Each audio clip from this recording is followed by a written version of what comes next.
I would like to thank our Grand Master, Julie Scott, our Grand Secretary, Karen Wark, the entire English Grand Lodge Board for allowing us to have these types of symposiums that reach into everyone's home and hopefully reach into everyone's heart so that all of us can grow towards that mystical illumination that we're all seeking. So thank you very much. And I want to thank the previous presenters. I think this presentation, although it may be somewhat hidden, ties into what we've already seen with the other presentations earlier. And I also want to thank everyone who's attending. Welcome to this symposium. And we hope that you can take some nuggets with you that you turn into some very valuable assets for you in your mystical quest. Thank you again. So the title of this particular discourse is The Seed of Pure Desire, as you see here. This title and the title of the symposium itself use words to advance an inner concept. Spoken and written words are themselves seeds with the potential to change our thought patterns and consider a different way to think. Words can spark the inquisitive mind and send the listener or reader on a journey within themselves. This discourse hopes to provide some guidance for this journey, that we may recognize that the seed of pure desire is real.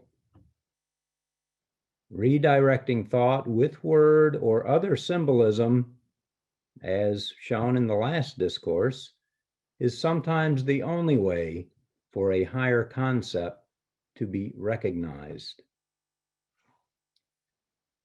A seed is thought of as a small, self-contained object of great potential.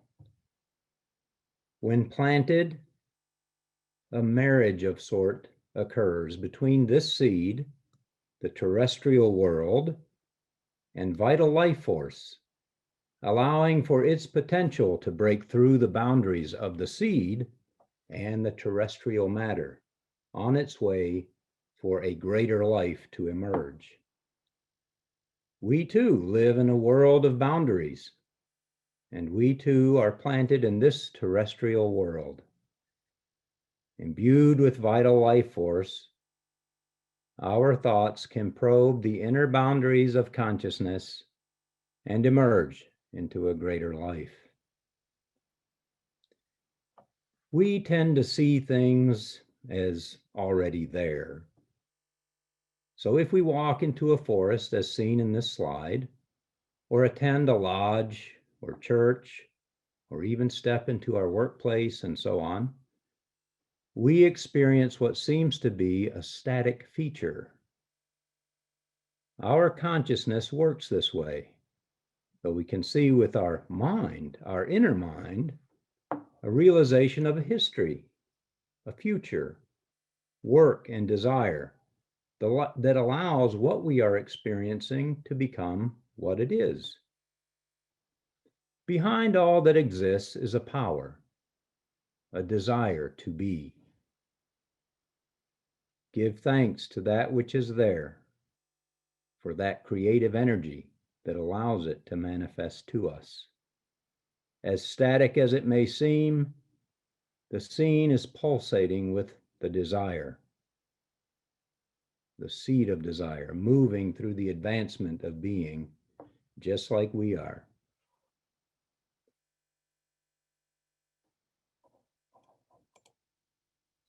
The ancient mystical order Rosae Crucis is a school that researches, among other things, that insatiable need we have to ponder our understanding of ourselves and the nature of our being. Our conscious realization of life is confounding. We can't help but wonder about how we came to be. Each of us is searching right now, drawn here, in hopes of finding another clue that might help us explain who we truly are. We have experienced an inner prompt towards attempting to answer these questions. We have heard that silent voice that wordlessly peeks out from time to time and asks, "Who am I?" But it probes further. What is this voice? Where does it come from? And as our mortal thoughts follow this trail, we wonder more. Where was I before I was born? Where am I going? That echo within us simply says, "Look for me and find me." We hear this mysterious utterance return again and again, though we most often don't understand what it is. So we read, study, and learn, meditate, and contemplate, and we find enough inspiration along the way to continue our search. It is this path that we follow in the curriculum of our ancient school. In the traditional Martinist order, there is the term men and women of desire. The word desire in this context elicits a pondering of the many directions of her face. Human desire can range from a raging passion full of fire to a simple thirst easily quenched. Whatever the desire, it moves us forward towards a resolution of its source. Somewhere hidden within this earthly desire is a purer impetus. This Martinist adage encourages us to ponder anew the depths of desire, to recognize that desire permeates everything. This desire to be shows itself from the fragrance of nature to the rotation of the planets to all the wonder and beauty that surrounds us and begs for our attention. It is a pure desire composed of a love for creation and can only be truly recognized with a love from creation. Seeding New Beginnings. The title of today's symposium gives homage to this unceasing urge found in nature. The words speak to a recognition that we always have a beginning before us, a seed within our wandering soul that can sprout us into a new direction of discovery. There is no end to that probing voice, nor to our aspirations for redirection toward an illuminating understanding of our place in life. Our hopes and dreams may change as our years roll by, and some may even fall by the wayside, but we always have the promise of a new beginning before us, no matter our age, our place in life, or our social standing. The key is to recognize that there is a part of us that is eternal, and it is that part of consciousness that we must awaken. You are the only one that can do this for yourself. Fratres and sorors, dear friends, please take a moment and try to absorb the impressions, the symbolism you find in this slide.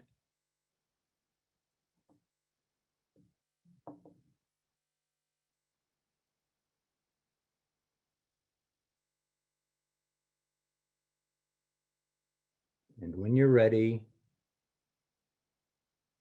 close your eyes as we work through an inner exercise. Take a nice deep breath and exhale fully.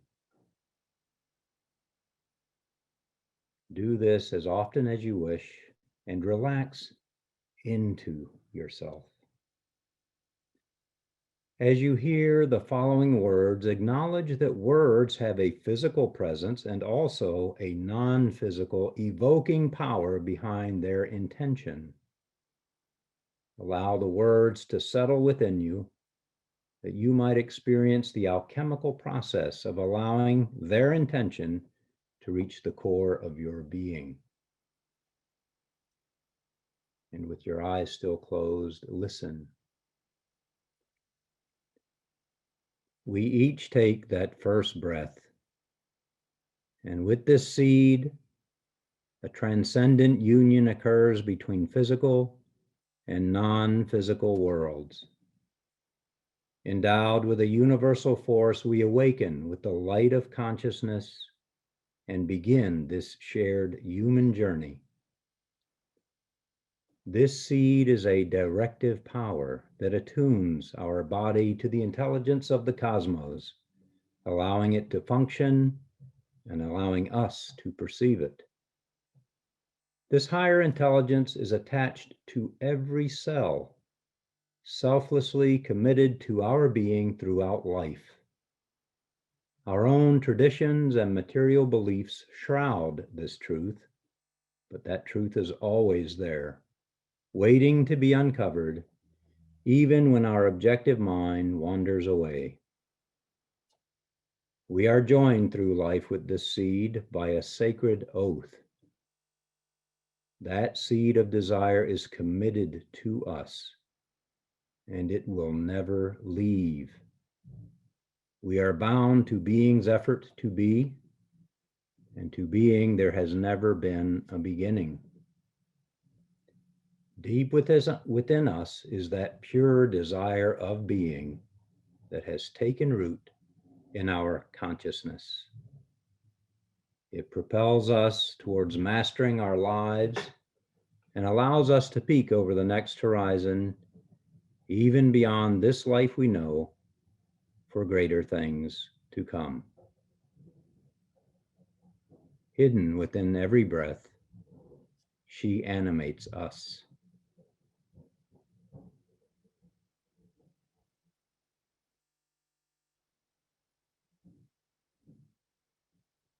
Thank you, everyone.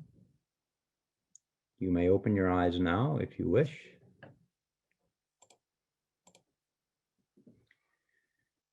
The new horizons spoken of in the exercise are to be found through higher thought, engendered in you through your own inner inquiries. Mystical work requires questioning. A questioning mind is a laboratory of spiritual alchemy. Questions help us to distill and uncover deeper meanings to our focus and remove layers of untruth. It directs us towards higher and higher considerations, coming ever closer to pure reflection. Through mental queries, we release the shackles upon our thoughts and allow them to journey further towards an untainted part of us. Look at this beautiful spiraling galaxy. Note the luminous core at the center and the outflow of gases and matter. Is it a coincidence that the core seems like a seed that has sprouted into a full-grown galaxy? What is the cohesive force working to keep all parts of this galaxy together as a unit? To this day, we are unsure why the gases and stars don't fly away. Some force holds them together. Might that be the same force that holds our bodies together while we are alive in this physical body? It's a challenge to redirect our thinking. Most, if not all of us, grow up perceiving the material world as the only thing that is real, quote unquote, and we base our course in life on outer conclusions. Since we are here, we assume there must be a reason for our being here. But since we don't readily know what that reason is, we often put that thought to the side. After all, we tell ourselves, this is the world in which we must function, so anything outside of that is a waste of time. So our thoughts tend to stay out here in the rational world, even though we now know that in this realm of recognition, there are many illusions.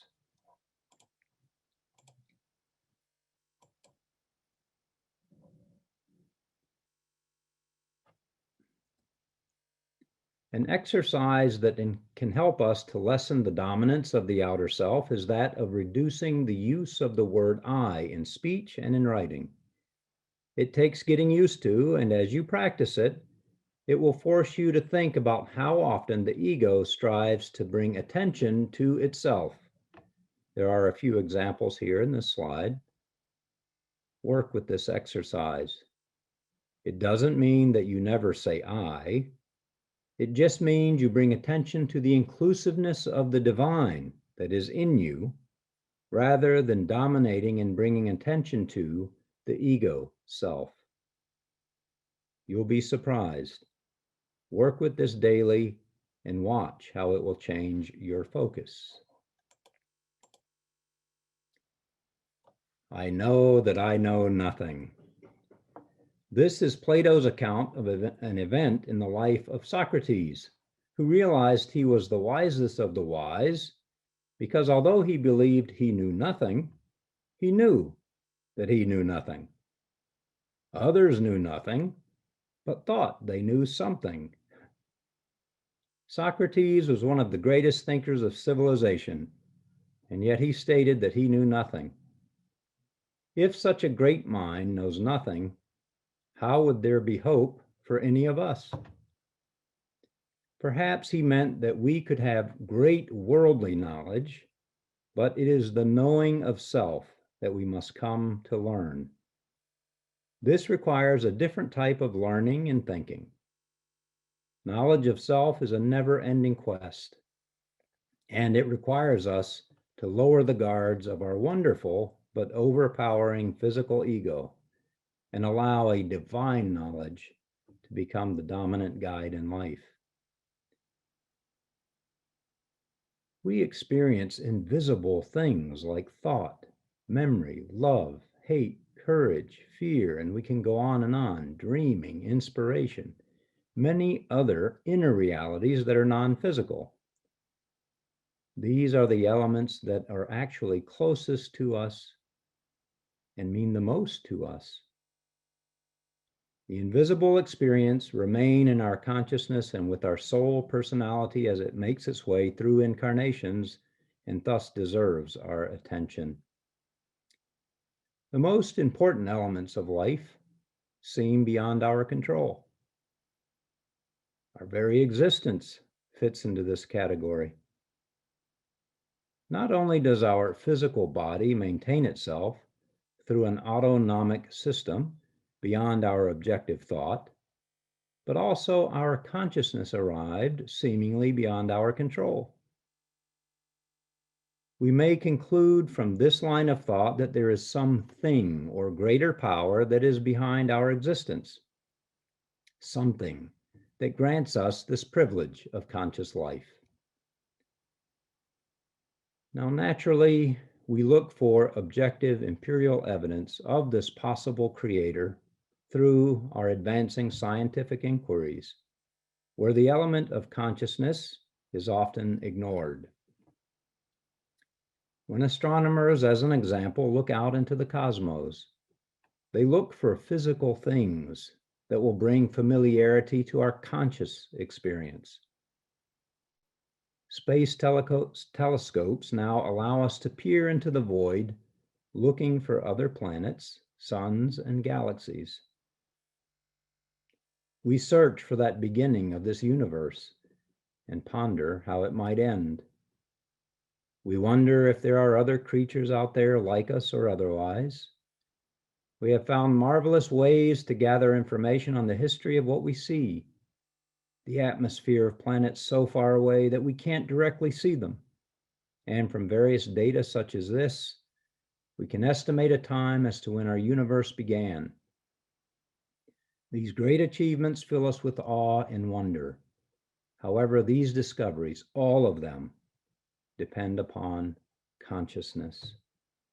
They are driven by our consciousness and are discovered to fulfill an invisible conscious need, an invisible, deep-rooted desire to know. When we gaze out into the cosmos or into the microscope, we are looking at reflections of light that tell us not only about physical things, but also about the movement of mind within matter. We are looking at consciousness unfolding, continuing to be through us. It is inevitable, then, that scientists have begun to deliberate the conscious element within things. The scientific term for the study of supporting a conscious universe is panpsychism, and those working in this field continue to explore the viability that the universe itself is conscious. And you can see some examples here from some physicists and people in various disciplines. One scientist put it this way: when you contemplate the universe, part of the universe becomes conscious of itself. For humans to know the universe is for the universe to know itself. As Carl Sagan put it, humans are the stuff of the cosmos examining itself. The whole of humanity instinctively hears and follows the echoes of creation. This holy journey transcends our objective needs and is guided by a seed of pure desire that gradually opens to us and sheds light upon our longing. How do we reach this seed? In years past, there was a song that was played regularly in Rosicrucian ceremonies entitled "Ah, Sweet Mystery of Life" by Victor Herbert. You can see the lyrics of that song here. Perhaps a purer form of love, a form of pure love, is that cohesive force behind existence. It is love that brings life, and it seems that creation is a work of a most divine type of love, probably beyond our recognition. As we have shown, some creative force had a desire for being to be, and that force has planted a seed in us that desires to find its source, made of pure love for creation. Otherwise, nothing would exist. Stimulate your thoughts, that your thoughts might make their way through the terrestrial mass. Your recognition of this holy quality in you will be the fertilizer that allows this seed to take root in your evolving soul personality. To close this presentation, please once again view the slide before you for a moment, and when you're ready, close your eyes and listen to a final exercise focused on the evocative power of the words of intention.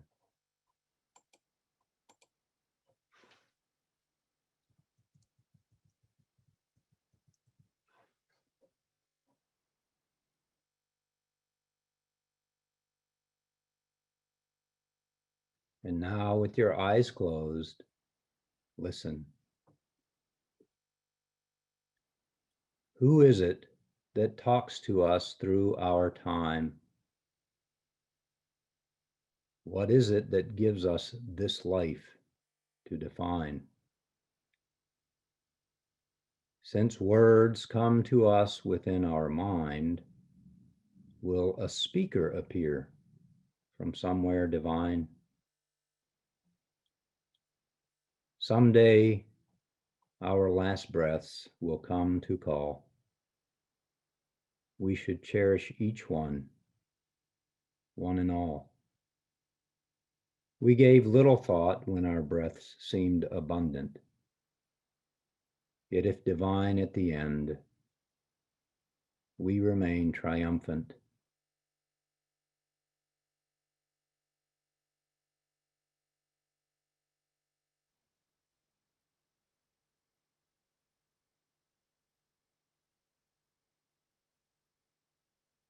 Now, just for a moment, let the words and your contemplations simply settle within your being.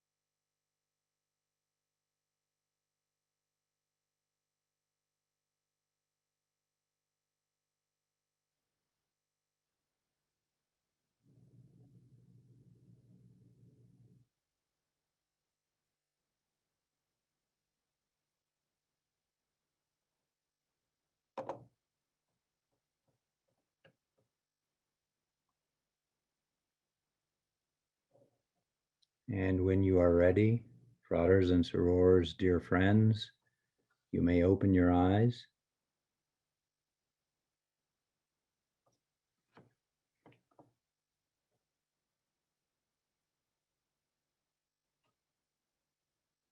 Ah, that sweet mystery of life.